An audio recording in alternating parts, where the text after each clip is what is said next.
ये जो ट्वीट आया है जी, ये ऐन मुलाकात के वक्त के, जब मुलाकात का दूसरा जो दौर है वो खत्म होता है, 6 जनवरी को ये ट्वीट आ जाता है। अब मुझे नहीं पता कि इस वक्त इसकी क्या जरूरत पेश आई। वजीर आजम पे, जिसकी हम कमेटी हैं, जिसके साथ वो मुज़ाकरात कर रहे हैं, उसको अर्दली का लक़ब दिया। उस अर्दली की कायम करदा कमेटी की क्या अहमियत होगी। इससे आधा गैरनाक किस्म का ट्वीट भी नवाज शरीफ का आ जाता, मरियम का आ जाता, शाहबाज साहब का आ जाता, जरदारी साहब का आ जाता, बिलावल का आ जाता, तो आज हमारे ऊपर कितने कोड़े बरस रहे होते हमारी पीठ के पीछे, और ये मुज़ाकरात कहाँ पहुँच चुके होते। बानी पीटीआई ने मुज़ाकरात के एन वस्त में वज़ीर-ए-आज़म को अर्दली कहा। मुज़ाकराती कमेटी में वज़ीर-ए-आज़म ने हमें नामजद किया। एक्सप्रेस न्यूज़ के प्रोग्राम कल तक में गुफ्तगू करते हुए हुकूमती कमेटी के तर्जुमान सेनेटर इरफान सिद्दीकी ने कहा, हम अर्दली की कायम करदा कमेटी हैं तो इसकी क्या अहमियत है।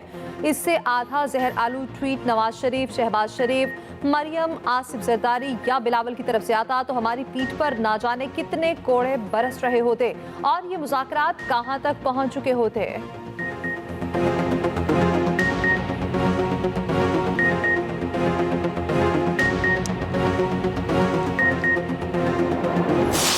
हमारे असीरान की रिहाई और वो जुडिशल प्रोसेस के जरिए 9 मई का कमीशन और 26 नवंबर का कमीशन। हुकूमत ने कहा कि जी हमें रिटर्न में दे रहे हैं। हमने कहा पहले हमारी रसाई होनी चाहिए वज़ीर-ए-आज़म इमरान खान साहब से। अनमॉनिटर्ड इन्वायरमेंट में आप ये डिमांड्स हमारी मीटिंग के मिनट्स का हिस्सा बना दें। 3 जुमले लिखने ना, और क्या है। उसके बाद क्या हमारी मीटिंग होगी वज़ीर-ए-आज़म इमरान खान साहब से, इसका जवाब हमें दे दें और आगे चीज बढ़ सके। अडयाला जेल में मुलाकात का दिन, पीटीआई मुज़ाकराती कमेटी की बानी से मुलाकात ना हो सकी।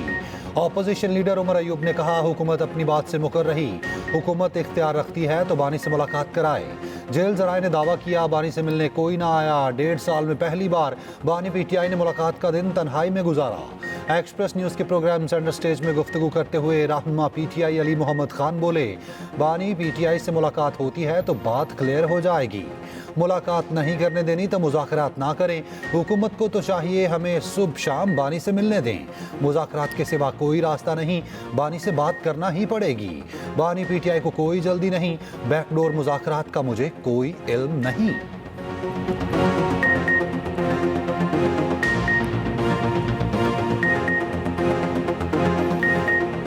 मुज़ाकरात को अगर हमने आगे लेके जाना है तो उसके लिए लीडरशिप, टॉप लीडर से बात तो जरूरी है। उसके बगैर तो ये ऐसे ही है जैसे आप चाहें कि आपके पास प्रिस्क्रिप्शन हो लेकिन बगैर डॉक्टर के लिखे आपको प्रिस्क्रिप्शन कैसे मिल सकती है। लीडर बैठा है, आप उससे मिलने दें ताकि आप जो बातें 2 मीटिंग्स में हुई हैं वो जनाब इमरान खान साहब के गोश गुजार कर लेंगे कमेटी और आगे का रास्ता मुतय्यन हो जाएगा। अल्लाह ताला का बड़ा शुक्र है, बहुत साल के बाद पाकिस्तान में अच्छी खबरें आने लगी हैं। मईशत जो डोल रही थी वो संभलने लगी है। और मैं अक्सर सोचती हूँ, जब शहबाज शरीफ साहब वज़ीर-ए-आज़म बने तो बार बार ये खबर आती थी कि पाकिस्तान डिफ़ॉल्ट करने लगा है, पाकिस्तान जो है उसकी मईशत जो है वो डूब गई है। वो बातें हम सुनते थे कि आज डिफ़ॉल्ट करेगा या कल डिफ़ॉल्ट करेगा, उसको श्रीलंका से मिलाया जाता था। लेकिन आज 10 माह भी अभी मुकम्मल नहीं हुए शहबाज शरीफ साहब की हुकूमत को, नवाज शरीफ साहब की हुकूमत को, मुस्लिम लीग नून की हुकूमत को, कि अल्लाह ताला का इतना फजल है। आज खबर ये आ रही है कि स्टॉक मार्केट ने पूरे 76 साल का रिकॉर्ड तोड़ दिया। वज़ीर आला पंजाब मरीम नवाज ने मुखालिफिन को निशाने पर ले लिया। कहा, उन लोगों की सोच पर हैरत होती है जो कहते हैं सड़कें बनाने से तरक्की नहीं होती।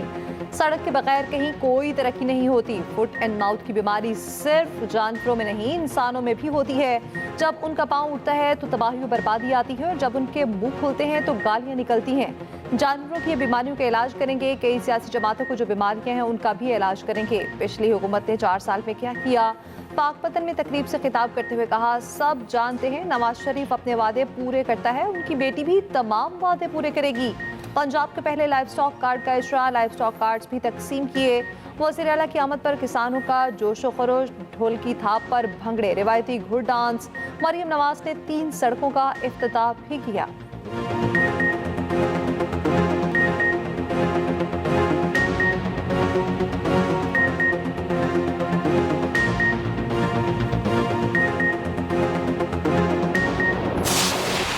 नौ 9 मई के 103 मुल्जिमान के खिलाफ मिलिट्री कोर्ट्स में केस चला। बाकी केसेस इंसदादे दहशतगर्दी अदालतों में चल रहे हैं। ये तफरीक कैसे की गई? कौन सा केस फौजी अदालत में जाएगा और कौन सा ATC में? फौजी अदालतों में सिविलियंस के ट्रायल केस में जस्टिस नईम अख्तर अफगान का सवाल। कहा, मुल्जिमान को फौज की तहवील में देने का ATC का फैसला कहाँ है? जस्टिस जमाल बंदोखिल ने कहा, किसी जुर्म पर कौन और कैसे तय करता है केस कहाँ जाएगा? जस्टिस हसन अजहर रिजवी ने रिमार्क्स दिए, क्या 9 मई वाकया दहशतगर्दी से ज्यादा संगीन जुर्म है? अच्छे तफ्तीशी ऑफिसर और प्रोसिक्यूटर रखें तो अदालतों से सजाएं भी होंगी। जस्टिस मुसरत हिलाली ने कहा, 9 मई केस में मुल्जिमान को फौजी तहवील में लिया गया तो बुनियादी हुकूक मुअत्तल थे, ना इमरजेंसी नाफिज थी। दौरान समाअत भारतीय जासूस कुलभूषण यादव केस का तस्करा। जस्टिस मोहम्मद अली मजहर ने कहा, क्या अब कुलभूषण यादव जैसे मुल्क दुश्मन जासूसों का केस फौजी अदालतों में चल सकता है? ख्वाजा हारिस ने कहा, सुप्रीम कोर्ट से फैसले से मुल्क दुश्मन जासूस का भी फौजी अदालत में ट्रायल नहीं चल सकता। समाअत आज फिर होगी। 24 नवंबर का एहतजाज। PTI के 150 से जायद कारकुनान की जमानतें मंजूर। तहरीक इंसाफ के 10 से जायद कारकुनान की जमानतें मुस्तरद कर दी गईं। इंसदादी दहशतगर्दी अदालत इस्लामाबाद ने महफूज फैसला सुना दिया। PTI कारकुनान पर थाना खतना, मारकला, सेक्रेटेरिएट, शमसाबाद, नून और दीगर पे मुकदमा दर्ज है।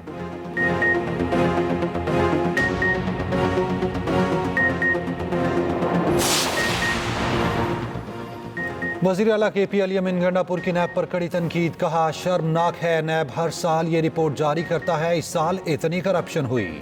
करप्शन हो रही है तो नैब क्या कर रहा है? क्या उसे सिर्फ ब्लैकमेलिंग के लिए बिठाया गया है?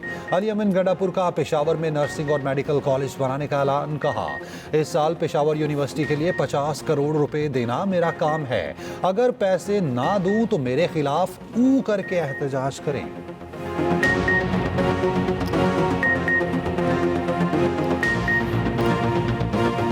एक साल में 50 करोड़ रुपए देना मेरा काम है।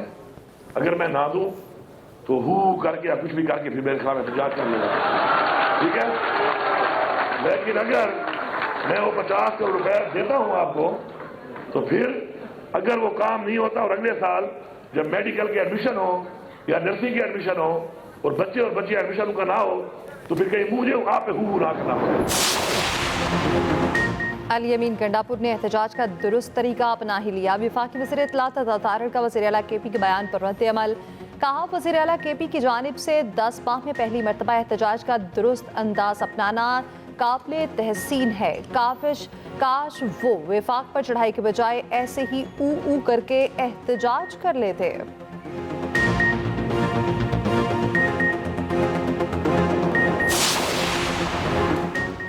मनी लॉन्ड्रिंग के खिलाफ क्रैकडाउन। FBI ने 106 अरब का स्कैंडल पकड़ लिया। Director customs post clearance Shiraz Ahmad के मुताबिक कंपनीज ने सोलर पैनल की इंपोर्ट पर इनवॉइसिंग से मनी लॉन्ड्रिंग की है। कंपनीज ने चाइना से इंपोर्ट सोलर पैनल की असल कीमत को तकरीबन 500% ज्यादा जाहिर किया। जालसाज कंपनीज ने बिजनेस कैपिटल 11 करोड़ 90 लाख रुपए जाहिर करके अरबों की मनी लॉन्ड्रिंग की। मनी लॉन्ड्रिंग में मुलविस तमाम कंपनीज के खिलाफ मुकदमा दर्ज कर लिया गया।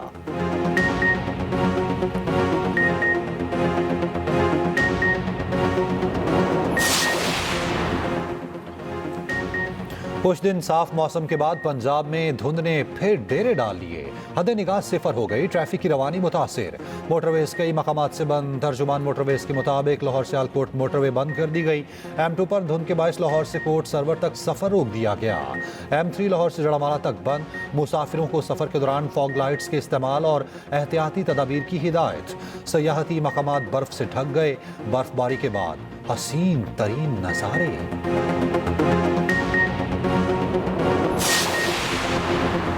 बिजली के करंट से शहरियों को बचाने के लिए हिफाजती इक़दाम की अदम तकमील। कोयटा इलेक्ट्रिक सप्लाई कंपनी पर 1 करोड़ रुपए का जुर्माना।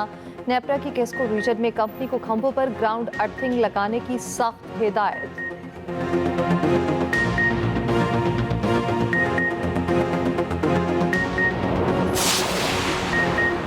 PIA की पेरिस के लिए 4.5 साल बाद पहली परवाज आज रवाना होगी। तर्जुमान के मुताबिक पहली परवाज आज इस्लामाबाद से पेरिस के लिए रवाना होगी। PIA पेरिस के लिए हफ्तावार 2 बराह रास्त परवाजें चला रही है।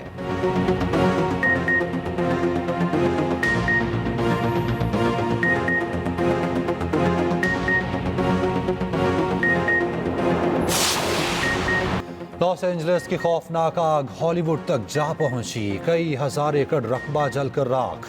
हलाकतों की तादाद 5 हो गई। हॉलीवुड के कई अदाकारों की अरबों मालियत के आलीशान घर राख हो गए। मजमूई तौर पर 1000 से ज्यादा घर और कारोबारी मराकज जल चुके। आग बुझाने के लिए पानी कम पड़ गया। लाखों अफराद इलाका छोड़ चुके। लॉस एंजलिस की फजा खतरनाक हद तक आलूदा। नुकसानात का तखमीना $50 अरब से जायद हो गया। अमरीकी सदर जो बाइडन ने मुद्दत सदारत का आखिरी गैर मुल्की दौरा मनसूख कर दिया। नौमुंतखब अमरीकी सदर डोनाल्ड ट्रंप की गवर्नर कैलिफोर्निया पर तनकीद। आग फैलाने का जिम्मेदार करार दे दिया।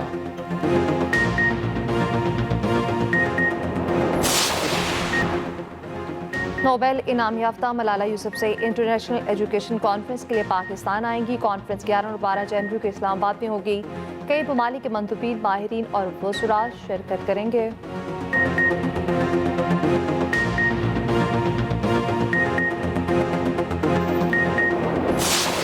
इसराइल की सेहूनी हुकूमत ने ग्रेटर इसराइल का मुतनाज़ नक्शा जारी कर दिया। फ़लस्तीन के अलावा उर्दन, शाम, लेबनान और दीगर अरब ममालिक को सेहूनी रियासत का हिस्सा दिखाया गया। सऊदी अरब समेत अरब ममालिक की ग्रेटर इसराइल के मुतनाज़ नक्शे की शदीद मज़म्मत। कतरी वज़ारत ख़ारजा का कहना है इक़दाम दीगर ममालिक की खुद मुख्तारी की संगीन खिलाफ वर्जी है। फ़लस्तीन, उर्दन, मुत्तहिदा अरब इमारात की भी नक्शे की शदीद मज़म्मत। गज़ा में सेहूनी फोर्सेस की जारहियत जारी। ताज़ा बमबारी से मज़ीद 70 फ़लस्तीनी शहीद, 20 जख्मी हो गए।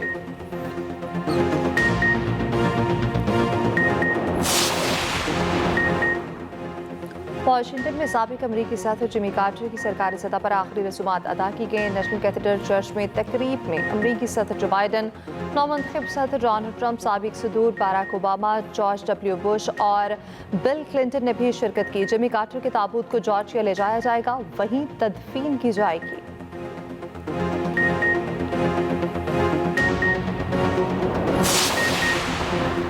अमेरिका की जनूबी रियासतें बर्फ के सामने बेबस। बर्फबारी के साथ अब शदीद बारिशों की पेशगोई। बरतानिया में मौसम की शिद्दत बरकरार। कई इलाके बर्फ में ढक गए। लंदन में बर्फबारी। स्कॉटलैंड में पारा -16 डिग्री तक गिर गया।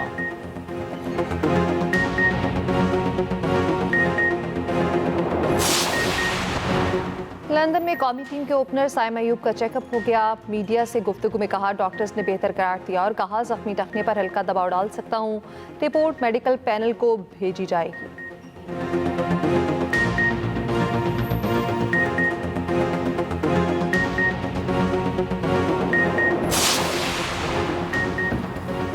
पाकिस्तानी क्रिकेट टीम के खिलाड़ियों की जनूबी अफ्रीका से वतन वापसी। Babar Azam, Salman Ali Agha, Aamir Jamal, Mohammad Abbas, head coach Aqib Javed, manager Naveed Akram, वावन कोच शाहिद असलम और दीगर लाहौर पहुंचे।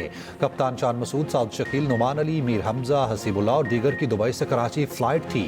मोहम्मद रिजवान और कामरान गुलाम दुबई से पेशावर पहुंचे। खुरम शहजाद और अब्दुल्ला शफी के इस्लामाबाद और सियालकोट की परवाजें थीं।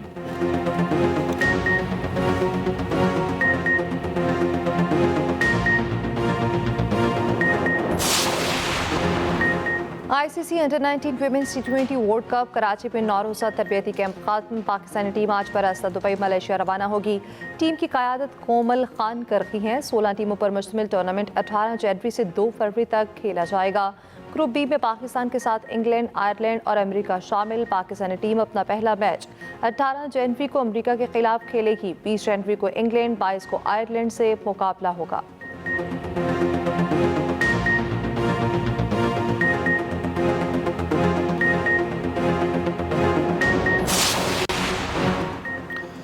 फिफ्टी से शोहरत पाने वाले अदाकार माजिद जहांगीर की आज दूसरी बरसी। माजिद जहांगीर ने करियर के दौरान 35 से जायद स्टेज शोज और 4 उर्दू फिल्मों में काम किया। 50-50 में बेहतरीन अदाकारी पर सदारती तमगा बराए हुस्ने कारकर्दगी से नवाजा गया।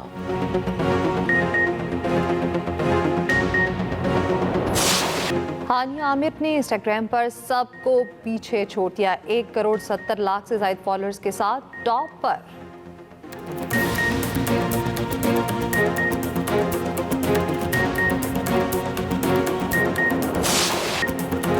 और कैसे अपनी जगह बना पाएगी मुनीबा इस संगदिल दुनिया में? क्या हो पाएगा एक बेकसूर लड़की के साथ इंसाफ? इन सब सवालों का जवाब जानने के लिए देखिए दिलचस्प ड्रामा सीरियल आखिरी बार आज और हफ्ते की रात 8 बजे सिर्फ एक्सप्रेस एंटरटेनमेंट पर।